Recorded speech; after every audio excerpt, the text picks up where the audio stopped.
সালামু আলাইকুম গাইস, কেমন আছেন আপনারা সবাই? আপনাদের জন্য আমি আজকে নারকেলের একটা নাড়ু রেসিপি নিয়ে আসছি। প্রথম দেখুন নারকেলটি আমি এমন করে কাটটা, তারপর পিস পিস করে কাটছি। কাটটা আমি এখন একটা ব্লেন্ডারের ভিতরে দিয়ে দেবো সবটি নারকেল। আর সবটি নারকেল আমি একসাথে এরকম চাক চাক করে কাটটা তারপর দিয়ে দেবো। আর এই ব্লেন্ডারের ভিতরে কিন্তু আমি নারকেলটি সুন্দর করে ব্লেন্ডার করে নিয়ে আইতেছি, আপনাদের দেখামো।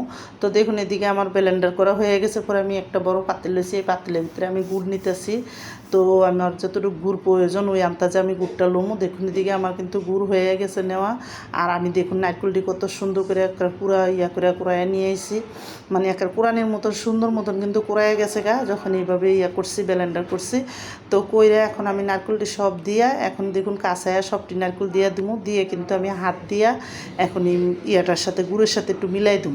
হাত দিয়ে একটু মিলাই দিলে কি এটা একটু সফট হইব, আর এটা হইতো সময় লাগবে না। তো দেখুন এদিকে কিন্তু সুন্দর মতন হাত দিয়ে আমি গুড়টার সাথে মিলাইয়া তারপরে কিন্তু আমি এখন সুন্দর করে করে নিব। আর সব যখন করা হয়ে যাব তারপরে কিন্তু আমি চুলার মধ্যে চুলার আঁচ কমায়া তারপরে কিন্তু দিব।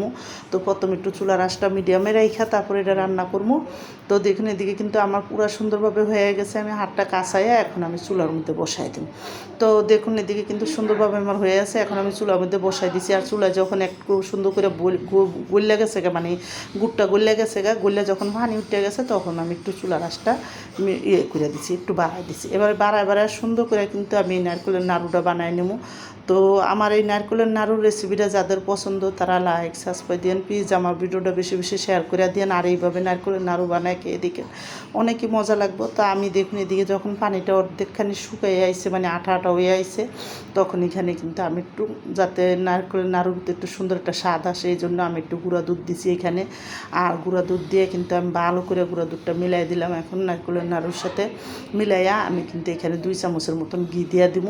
তো ঘিটা দিলেও এই নাড়ুর স্বাদটা অনেক মজা আসে, ঘি আর একটা গ্রাম কয়। তো আমি দেখুন এদিকে সুন্দর করে এখন এই পানিটি শুকান পর্যন্ত, মানে একটা নারকেলের নাড়ুটা আঠা আঠা হইব, যত আঠা আঠা হইব আপনার নাড়ুটা বানাইতে অত সহজ হইব। দেখুন একবারে পুরো আঠা আঠা হইয়া শুকাইয়া এটা কিন্তু নারকেলের থেকে কিন্তু এখন শুধু ঘিটাই দেখা যেতেছে। তো আমি হাতটা ভিজাইয়া দেখুন নাড়ুটারে করে নিছি। তো নাড়ুটা ঠান্ডা হইলে বানাইলে আরও ভালো হয়। তো আমি আপনাদের ভিডিওটা দেখার কারণে আমি কিন্তু দেখুন প্রথম গরম গরম হাতটা ভিজাইয়া তারপরে কিন্তু নাড়ুটা এইভাবে করে আমি একটু বানাই নেবো, ছোটো ছোটো করে সাইজ করে। তো বানাইয়া আপনাদের দেখাইতেছি। তো দেখুন এদিকে কিন্তু আমার নারকেলের নাড়ুটি সুন্দর মতন কিন্তু আপনাদের 2টা নাড়ু এইভাবে দেখাই দিলাম। আপনারা যার যেই সাইজের হয় এইভাবেও খাইতে পারেন, আবার এইভাবে সুন্দর করে গোল গোল করে নারকেলের নাড়ু বানাই রাখলে বাচ্চারা অনেক পছন্দ করে। তো দেখুন এদিকে কিন্তু আমার নারকেলের নাড়ুটি সব হয়ে গেছে বানান। দেখুন একটা প্লেটের ভিতরে নিয়ে নিছি। আর সবটি নাড়ু এত সুন্দর সফট হয়েছে আর এত সুন্দর হয়েছে।